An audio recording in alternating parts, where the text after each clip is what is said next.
Gözlerde hasretin var, yürekler aşkınla çarpar. Sensiz dünya bizlere dar.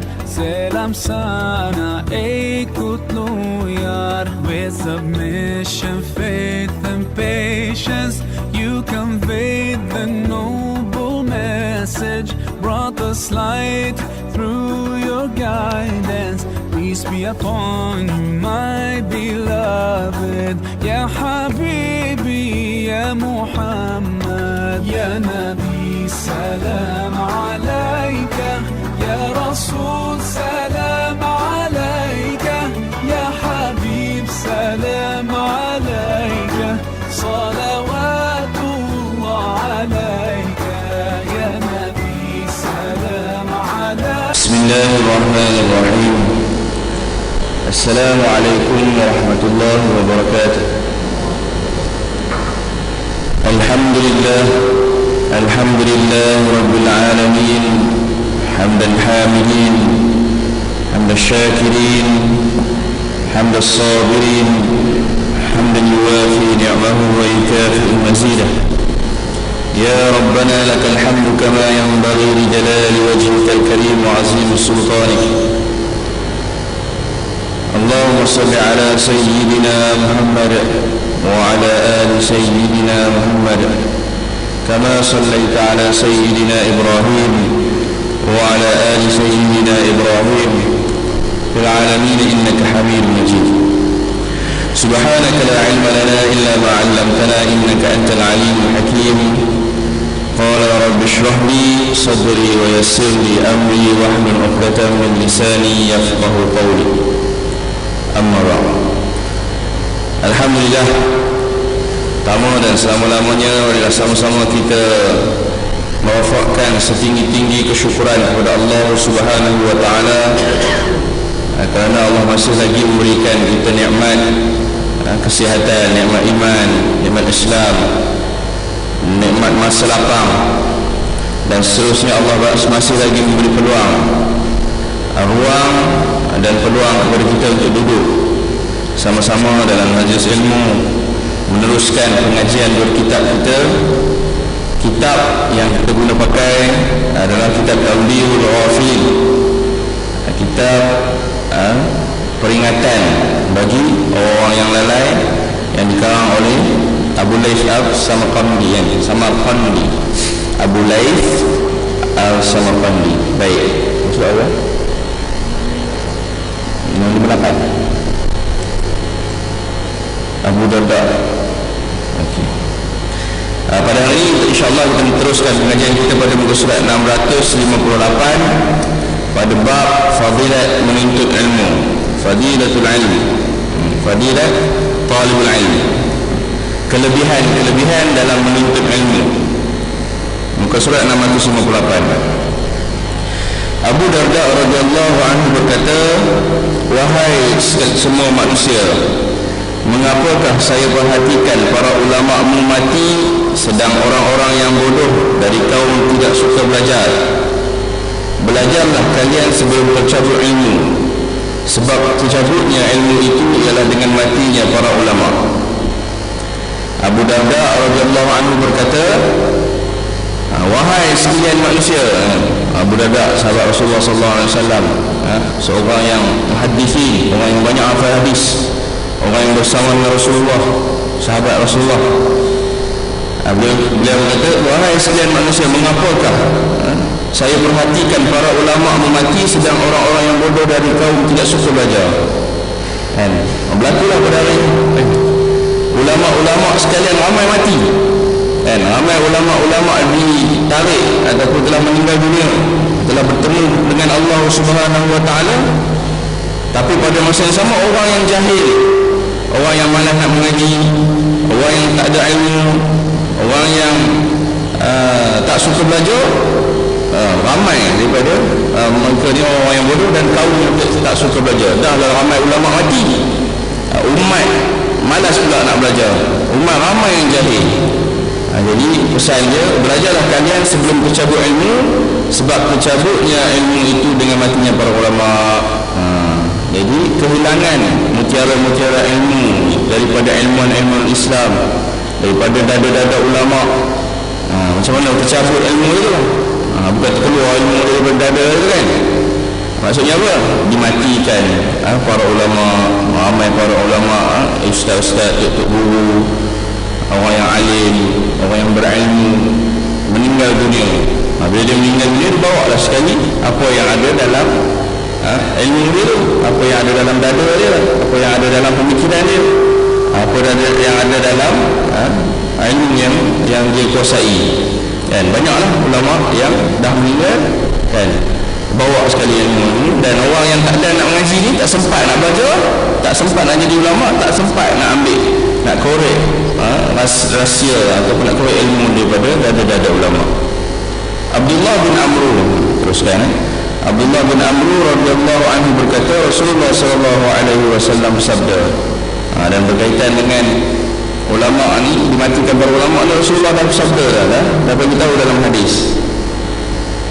Abdullah bin Amru radhiyallahu anhu berkata, Rasulullah sallallahu alaihi wasallam bersabda, Inna Allah la yarfa'ul ilma biqabdin yaqbiduhu walakin yaqbidul ulama bi'ilmihim hatta idza lam yabqa 'alim ittakhadha an-nasu ru'usan juhalan fayus'aluna fayuhaddithuna fadallu wa adallu.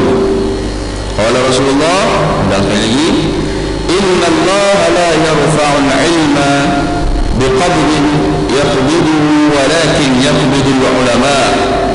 Sesungguhnya Allah tidak mencabut ilmu itu langsung daripada hati seorang, tetapi dicabutnya dengan matinya ulama. Rasulullah sabda, Rasulullah kata ilmu itu tak dihilangkan, dicabut daripada ulama tu, keluar daripada hati, bukan macam tu kan. Ataupun ada juga lah berlaku kan, kadang-kadang dia banyak sangat mengaji sampai jadi gila pun ada juga kan.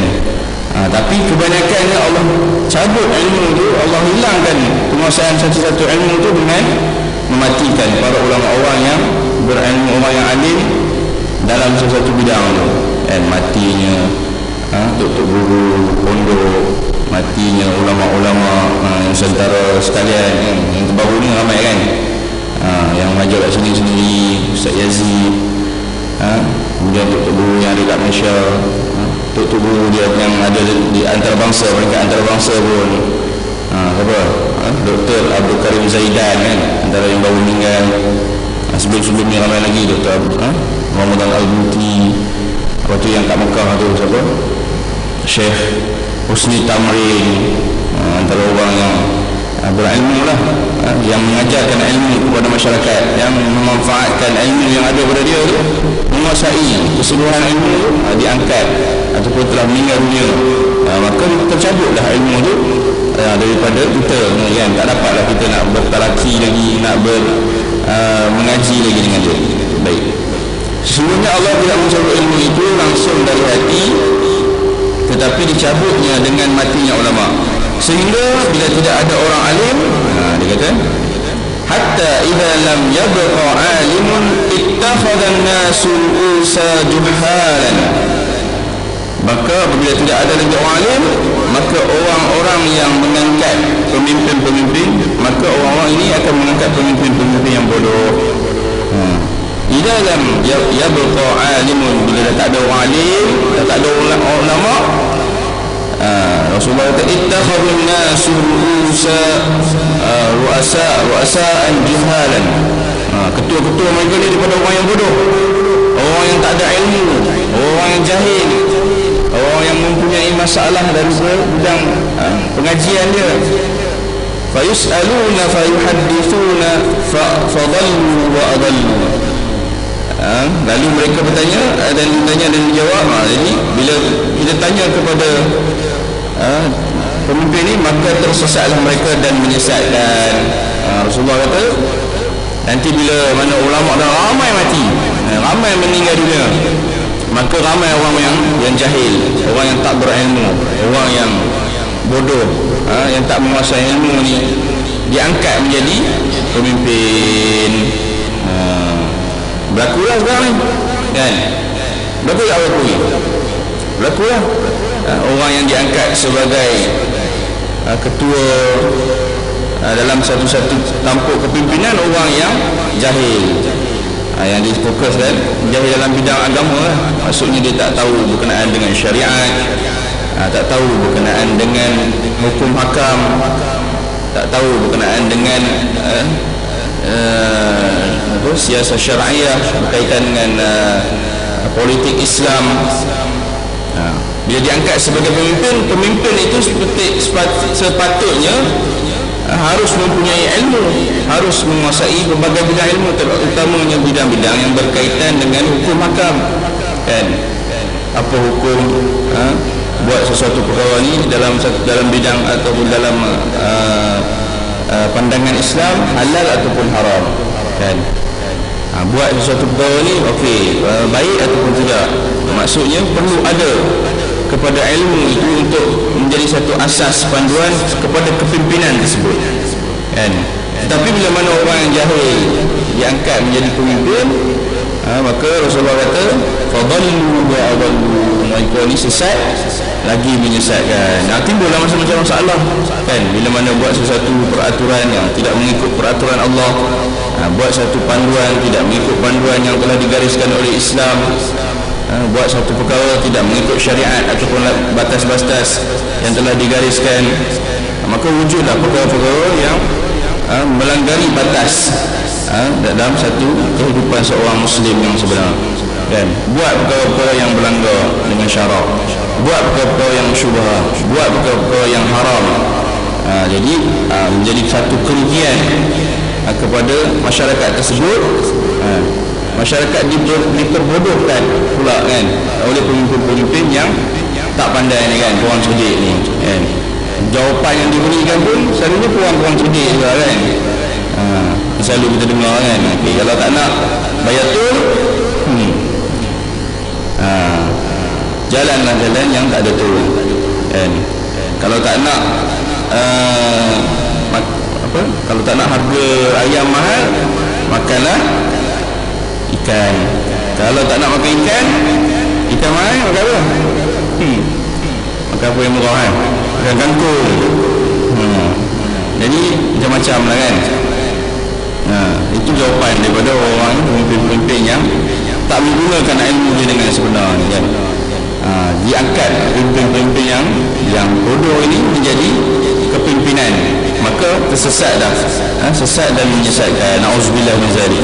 Masih ada lagi masa untuk kita buat perubahan daripada diri kita sendiri, kan? Kena mengaji, kena menuntut ilmu, kena berjumpa dengan para ulama, bertalaqi, kena baca kitab, kena rujuk, kan? Menjadi satu perubahan. Memang pesan, 3 pesanan daripada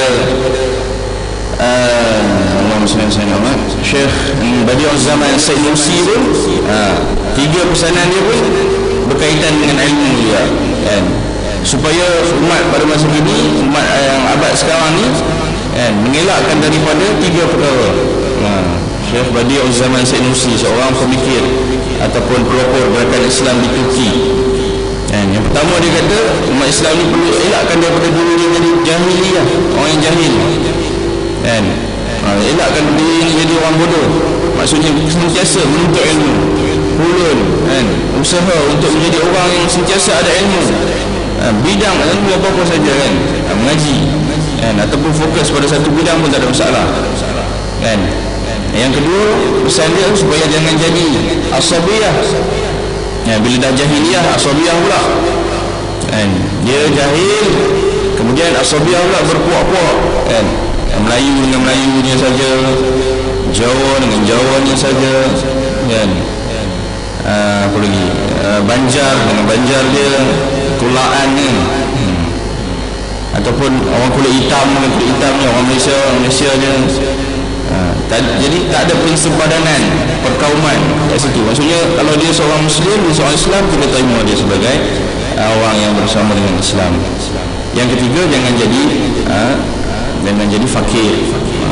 Yang ketiga pesan Jadi bagi zaman Syed Nursi tadi, yang ketiga jangan jadi fakir. Yang pertama tadi jahiliyah, yang kedua asabiyah, yang ketiga fakir.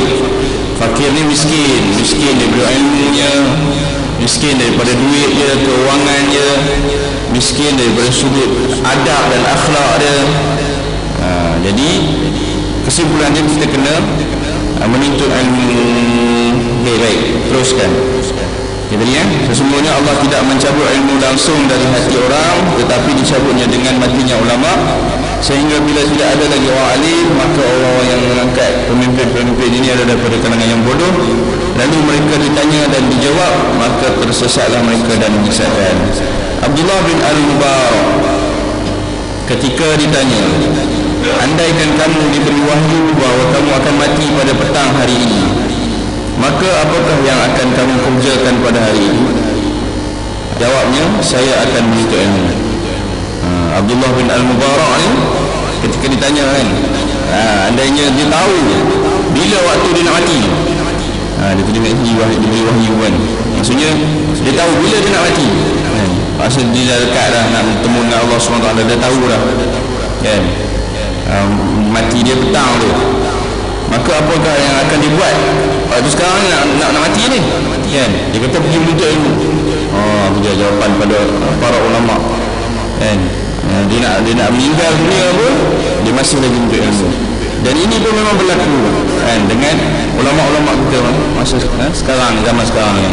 Saya sendiri pun bersama dengan kawan-kawan di Mesir, bila datang berziarah kepada rumah Syekh kan, pergi rumah Syekh, rumah Syekh ni tak sihat kan, pergi datang kepada dia kan, nak melawat Syekh ni kan, Syekh tak sihat kan. Kemudian datang masuk dalam rumah dia, dia suruh duduk, dia duduk lah, lepas tu sembang lah sikit, tanya khabar apa semua. Lepas tu dia kata, pergi ambil kitab kan. Tengah-tengah tak sihat dia suruh pergi ambil kitab, adalah dalam rumah dia ada rak kan. Kemudian dia suruh dia buka bab sekian-sekian ni, tolong bacakan kat dia. Kita tolong baca kat dia, sebab dia dah tak larat, dah letih, sakit, tak sihat. Tapi peranan ataupun kelebihan ilmu tu kan, dia suruh juga kita baca kan. Aku nak bacakan juga, aku nak dengar juga orang baca, dia nak baca kat kita, dia tak larat, jadi dia suruh kita baca betul-betul kan. Kita pun baca lah, baca, dia pun dengar tu pun syarah. Itu tengah sakit tu, kita pun datang bukan nak pergi belajar pun, kita nak datang nak ziarah dia kan, nak tengoklah untuk diri kita tak sihat. Jadi kepentingan ilmu tu kan, dia nak ajarkan kita juga. Begitu juga dengan seorang Syekh ni, dia buta kat Mesir lah. Syekh buta ni dia datang kelas semua, kita pun datang kelas masuk kelas. Bila dia nak balik, dia suruh kita pimpin dia kan, sebab dia buta tak nampak kan, kita pun dah balik dah. Jadi disuruh pimpin bawa balik ke rumah dia. Kadang-kadang sampai ke rumah, kadang-kadang sampai ke tempat bas dia kan. Dalam pimpin dia tu, pimpin tangan dia kan, pimpin tangan, dia bacakan matan dekat kita sambil berjalan. Dia pun buta, sambil jalan kan, elak lopak apa, elak tak himar apa semua tu kan, tak kaldai tu, dia bacakan matan. Penting tengah-tengah jalan tu ambil sampai ke rumah dia, habis satu matan, satu muka ke, baca qala Muhammadin wa ibn Jazari, antara matan kan, matan Al-Jazari. Ingat kepala kan, kalau tak ingat bawah-bawah. Ni mengapai ilmu fil kutub kan, laisa fis sudur, ilmu dalam kitab kan, bukan dalam hati. Kau mengapai matan sampai habis. Kadang-kadang dia suruh kita dengarkan matan tu, kadang-kadang dia yang baca, kita dengar, selalu dia lah baca, kita dengar. Ada seorang lagi Syekh pun Hindu juga kan, di Mesir, buta juga. Kita pergi talaki dengan dia Al-Quran, baca Al-Quran dengan dia dan datang buka Al-Quran, dia buta tapi dia ingat kan. Kita pun baca satu muka, dia berbetulkan lah bacaan tu semua, settle baca tu. Dia kata pergi ambil kitab kan. Dia ambil kitab kat rak dia tu, dia baca muka surat sekian, kita pun baca kat dia, baca. Kadang kita waktu tu saya tahu satu baru ni kan, salah pula baris atas bawah apa semua kan, baca kitab tak ada baris, salah nahu semua, dia betul kan. Jadi kelebihan ataupun kepentingan ilmu itu di dada-dada ulama, maksudnya mereka nakkan sangat sampaikan ilmu itu kepada masyarakat kan, walaupun dalam keadaan dah tahulah keadaan nak mati lah, ataupun nak sampai pada sakaratul maut dah kan. Yang berlaku siapa dengan siapa yang kita tengok dalam YouTube, boleh type Syekh Sya'rawi rahimahullah kan, Syekh Mutawali Sya'rawi, salah seorang Syekhul Azhar, salah seorang daripada Syekh Azhar. Dalam YouTube ada tulis type Syekh Sya'rawi ketika saat kematian itu, apa tajuk dia, boleh tengok. Sebelum dia nak meninggal tu pun dia nak ajarkan ilmu juga, dia tak boleh cakap dah, dia suruh anak dia ambil, anak dia faham lah bahasa isyarat ketika tu, suruh anak dia ambil kertas, tuliskan apa benda dia nak cakap, benda dia nak cakap berkaitan dengan ilmu juga, berkaitan dengan wasiat ilmu juga, wasiat kepentingan ilmu berkaitan dengan hukum hakam ketika tu. Tu dah tengah sakit atas katil hospital lah. Baik. Ibrahim An-Nakhai berkata, seorang ahli fiqh itu selalu dalam keadaan sembahyang.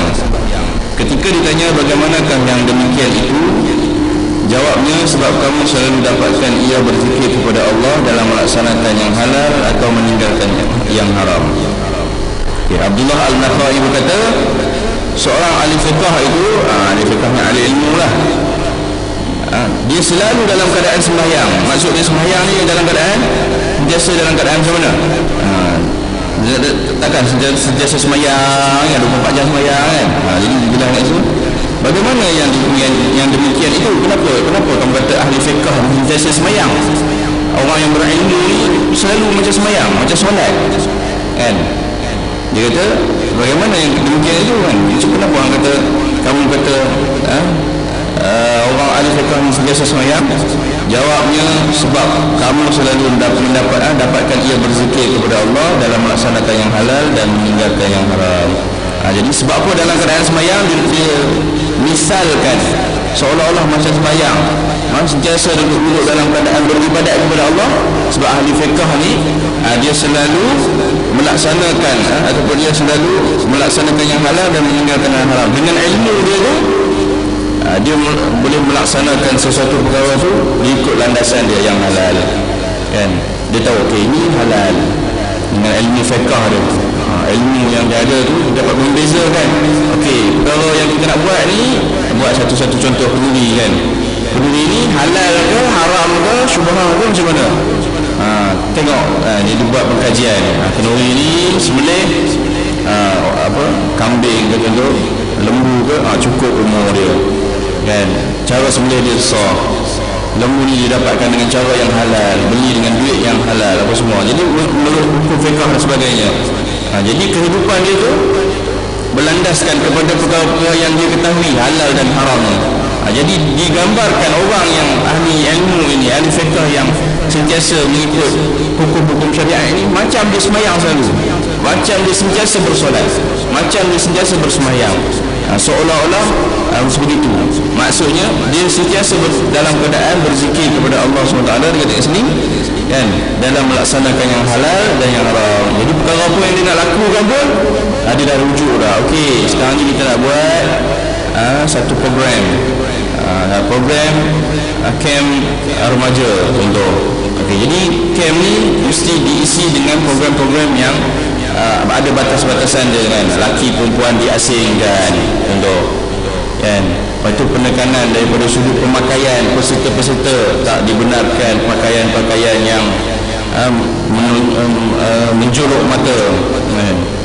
Pakaian-pakaian mestilah pakaian yang muslimah kan. Itu program-program yang dilaksanakan adalah program-program yang syar'i ataupun program-program yang tak melanggar batas kehidupan seorang muslim. Maksudnya tak ada pergaulan lelaki dan perempuan. Program pula tak ada program yang mensyirikkan Allah ke, program-program yang mengarut nari ke contoh ini sekarang ni ada kan, camp motivasi dan last sekali menari apa nama, Gangnam style kan, macam-macam atas tujuan aerobik lah katanya. ada tujuan untuk kesihatan. Pasang lagu, kalau aku kaya kan, buat aerobik pula. Jadi tak betul, maksudnya bercanggahan dengan syariat. Jadi kehidupan orang ahli fiqh ni, ahli ilmu ini, bila mana dia sentiasa menekankan perkara-perkara yang berkaitan dengan yang halal, berkaitan dengan yang haram, maka perkara-perkara tersebut menjadikan dia sentiasa dalam keadaan berzikir, mengingati Allah, sentiasa ingat Allah, kan? Dan dia seolah-olah seperti macam bersemayam, kan? Sentiasa dalam keadaan beribadat.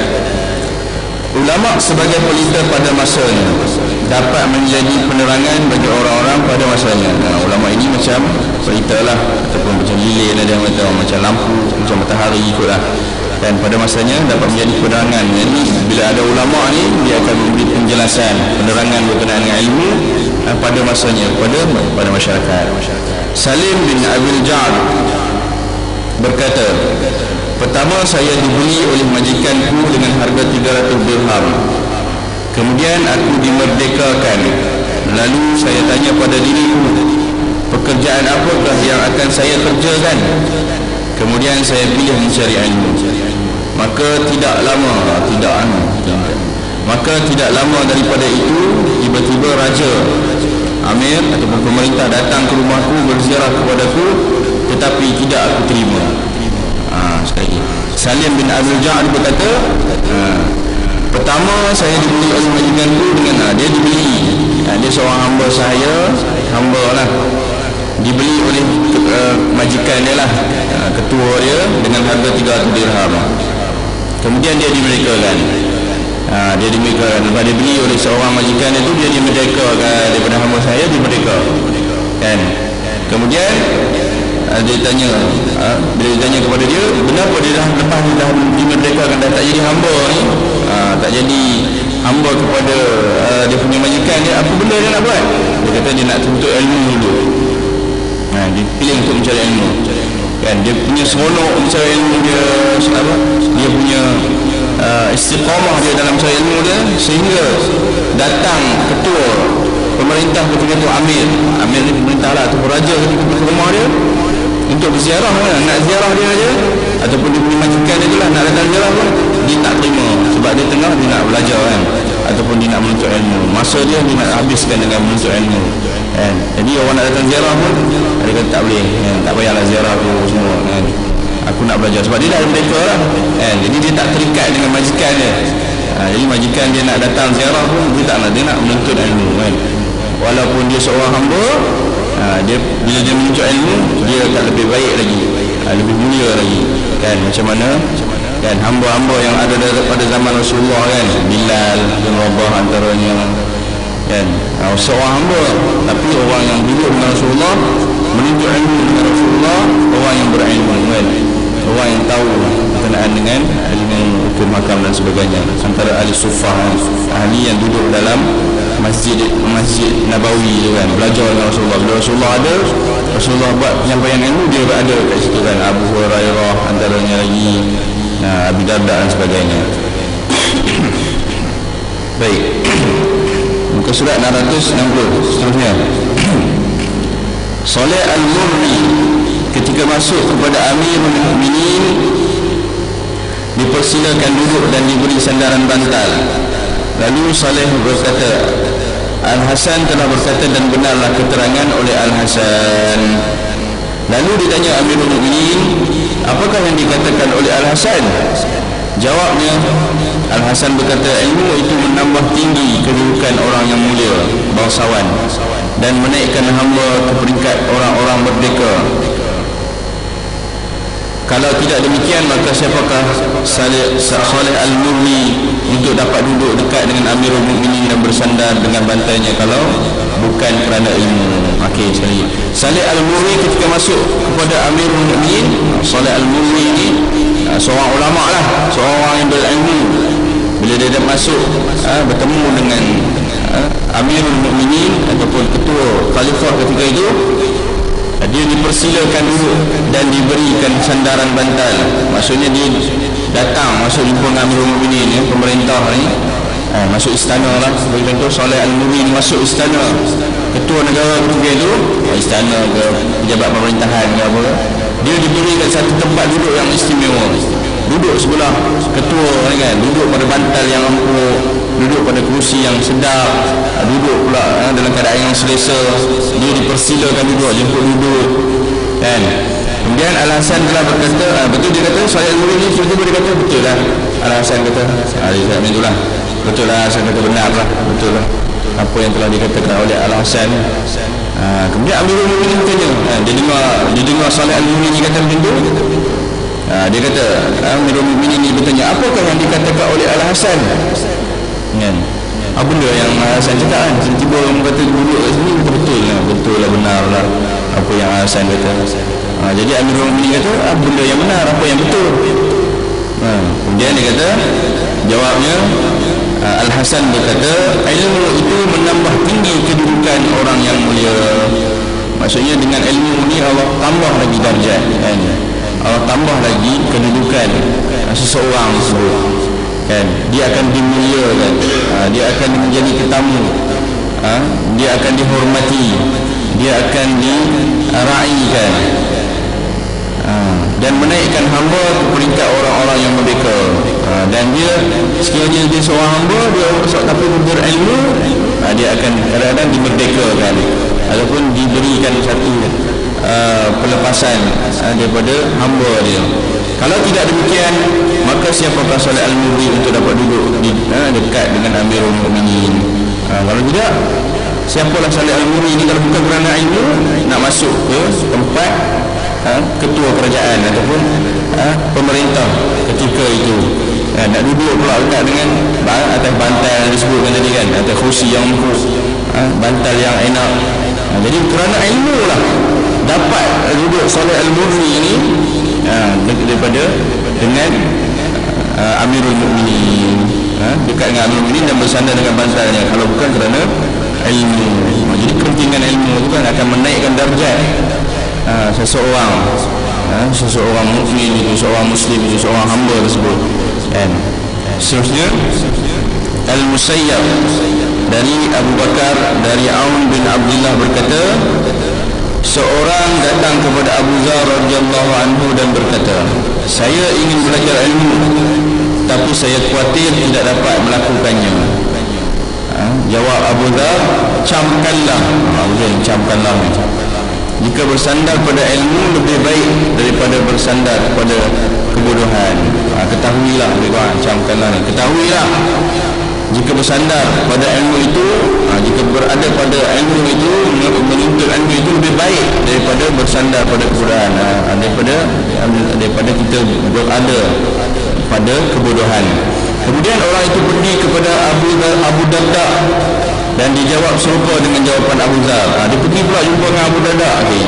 Al-Musayyab ni, Al-Musayyab dari Abu Bakar dari Aun bin Abdullah berkata, seorang telah datang, seorang pemuda ataupun seorang lelaki telah datang kepada Abu Dzar radhiyallahu anhu dan berkata, dia nak belajar ilmu, dia nak menuntut ilmu, tetapi dia khawatir tidak dapat melakukannya. Maksudnya dia khawatir ada masalah, takut dengan guru lah, masalah takut istiqamah lah, takut bila dia pergi belajar ilmu dengan orang berdengki lah, takut, dia khawatir bila dia pergi belajar ilmu tu ada masalah lain, sebab dia takut nak pergi belajar, ataupun dia rasa lagi orang tengok lah, ujub, riak dan sebagainya, ya orang ni mengaji kan. Jadi dia khawatir tak dapat melakukannya.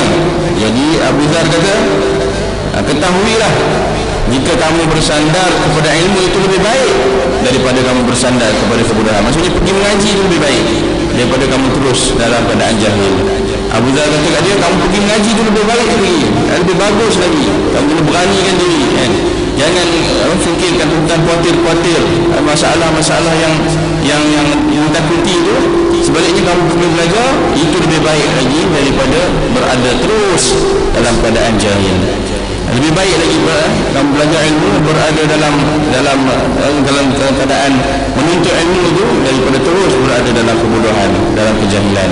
Dan walaupun dalam menuntut ilmu itu memang akan ada banyak masyaqqah ataupun masalah ataupun rintangan kan. Kadang-kadang orang kata Allah kan, jimat tu dah umur 60 tahun tu baru nak pergi ngaji kan. Okeylah, 60 tahun guru yang ngaji, daripada orang lain 60 tahun ke 70 tahun ataupun berapa tahun pun tapi tak nak mengaji kan. Takut orang kata kan, oh ajar Aminah tu kan, nampak duk kelek kitab Kamil Wafiin tu punya lah tebal kan, dia pun tak larat nak angkat kan, nak minjuk lah tu kan. Jadi orang akan kata, lepas tu kadang-kadang syaitan pun berisik, tak payahlah kan, wahai anak Adam, tidur lah bagi-bagi subuh holy kan, sedap kan. Lepas subuh lah paling waktu yang suhu yang paling sejuk sekarang ni. Yang lain semua suhu panas kan, tak hujan. Tengah hari panas kan, panas tidur minyak kan, semua rumah ada aircon. Tak tahu yang mana panas mana sejuk kan. Rumah aircon, masuk masjid aircon, dan keluar sikit tu je tak ada aircon, masuk hotel aircon balik. Okay, baik. Kalau dekat Dubai Abu Dhabi lepas tu bas kan, tepi jalan tu ada aircon. Tak payah naik, tak payah duduk dalam rumah kadang rumah sewa tak ada aircon, duduk kat tempat stesen bas dapat aircon. Okay, baik. Itu selingan. Okay. Baik. Dia kata dia berjumpa dengan Abu Zar. Abu Zar kata pergi belajar, pergi menuntut ilmu. Lebih baik kamu berada dalam keadaan menuntut ilmu daripada terus berada dalam keadaan jahiliyah, keadaan jahil. Sikit. Kemudian orang tu pergi pula kepada Abu Darda Al-Muhaddithin, seorang ahli hadis daripada zaman Rasulullah, sahabat Rasulullah. Rasulullah cakap sama juga kan, dia pergi jumpa pemuda tu, jumpa dengan dia juga belajar juga kan. Lebih baik belajar bersandar dengan ilmu lebih baik daripada bersandar dengan kebodohan. Kemudian serupa dengan tambahan, dan ada satu tambahan, sungguh manusia itu akan dibangkitkan pada hari kiamat menurut keadaannya ketika mati. Maka orang alim dibangkitkan alim, dan orang bodoh dibangkitkan dalam kebodohannya. Jadi di akhirat nanti, kiamat nanti, orang alim akan bangun ataupun bangkit dengan kealiman dia tetap akan terus alim. Dia bangun dengan ilmu dia, bangun dengan penguasaan ilmu dia. Kalau orang bodoh, dia akan bangun ataupun dibangkitkan dalam keadaan terus bodoh. Dan orang yang berilmu ni dia akan bangun ataupun bangkit dengan ulama-ulama yang dia belajar, ulama-ulama yang dia ikut. Kalau kita selalu kita sebagai Imam Syafi'i kan, mazhab Imam Syafi'i, kita akan bangun dengan Imam Syafi'i, dengan Rasulullah SAW. Baik. Sikit. Kemudian orang itu pergi kepada Abu Hurairah radhiyallahu anhu, maka jawab Abu Hurairah, kamu akan diperkatakan mengabaikan ilmu itu sebagaimana apabila kamu tidak mempelajarinya. Dia pergi jumpa 3 orang tu kan. Lalu jumpa dengan Abu Dhar, betul Abu Darda, dia jumpa Abu Hurairah. Abu Hurairah ahli sufahan, ahli sahabat Rasulullah, duduk sentiasa dalam masjid nak mengaji ilmu dengan yang sentiasa musyafahah, berhadapan, bertalaki dengan Rasulullah. Dia pun cakap sama juga, lebih baik kamu akan diperkatakan, ianya kamu tak belajar ni, kamu akan dikatakan sebagai memperabaikan, mempermainkan, mengabaikan ilmu itu sebagaimana kamu tidak mempelajarinya. Maksudnya kamu akan jadi seorang yang bodoh ataupun seorang yang jahil sampai bila-bila. Jadi lebih baik kita bersusah payah untuk menuntut ilmu, bersusah payah untuk berjumpa dengan para guru, para ulama, daripada kita terus berada dalam keadaan jahil. Jadi orang yang jahil mudah ditipu kan, orang jahil mudah diperbodohkan, mudah diperpetak-katikkan kan. Jadi jadilah kita seorang yang selalu berada dalam kondisi majlis ilmu kan. Macam kat sini pun sekarang banyak majlis ilmu. Kalau susah sangat duduk kat masjid pun, dekat TV pun banyak majlis ilmu kan, boleh buka dekat internet, boleh buka YouTube lah, boleh macam-macam rujukan. Sekarang ni orang dah putus state ataupun scan kitab-kitab kan, Jami' Kabir apa semua tu, jenis-jenis kitab Arab ada, kitab Melayu ada, boleh buat rujukan dan sebagainya. Maksudnya untuk mengaji sekarang ni, untuk menuntut ilmu sekarang ni dah menjadi mudah lah dengan macam-macam kan. Ada yang dekat tangan dah sekarang ni, iPad lah apa semua tu, boleh ada download kan, macam-macam aplikasi yang berkaitan dengan ilmu. Al-Quran pun boleh kan, duduk saja-saja tu buka iPad ada dah Al-Quran, duduk saja-saja tu ada dah kitab, tak payah dah nak bawa berat-berat dan sebagainya. Maksudnya dah banyak kemudahan ataupun kemodenan ini diberikan kepada atas penguasaan ilmu tu lah. Atas penguasaan ilmu tadi dapat buat benda-benda semua, dapat memudahkan untuk kita menuntut ilmu. kan. Jadi kita teruskan untuk menuntut ilmu, mengaji agar kita menjadi orang-orang yang berilmu, dapat membezakan antara perkara yang halal dan yang haram, dan seterusnya apa yang dikatakan dalam hadis tadi. Orang yang dapat membezakan perkara yang halal dan haram ni, dia akan sentiasa berada dalam keadaan solat, seolah-olah dia bersolat lah. Maksudnya dia sentiasa berada di dalam keadaan beribadat kepada Allah Subhanahu Wa Taala. Walaupun orang tengok dia tak macam tak semayang, bukan tak semayang lah, maksudnya duduk kan, tak semayang habis lah kan, tak boleh lah. Okey, baik. Jadi aku qauli hadza wa astaghfirullahalazim wa lakum. Assalamualaikum warahmatullahi wabarakatuh. Bismillahirrahmanirrahim. Alhamdulillah rabbil alamin, hamdan hamidin, hamdan syakirin, hamdan sabirin, hamdan yuwafi ni'amahu wa yukafi mazidah. Ya Rabbana lakal hamdu kama yanbaghi li jalali wajhika wa karim 'azim sultanik. Rabbana zalamna anfusana wa illam taghfir lana wa tarhamna lanakunanna minal khasirin. Rabbana zidna 'ilma warzuqna fahman nabiyyin. Rabbana atina fid dunya hasanah wa fil akhirati hasanah wa qina 'adzaban nar. Subhana rabbika rabbil izzati amma yasifun, wassalamun 'alal mursalin walhamdulillahi rabbil alamin. Assalamualaikum warahmatullahi wabarakatuh.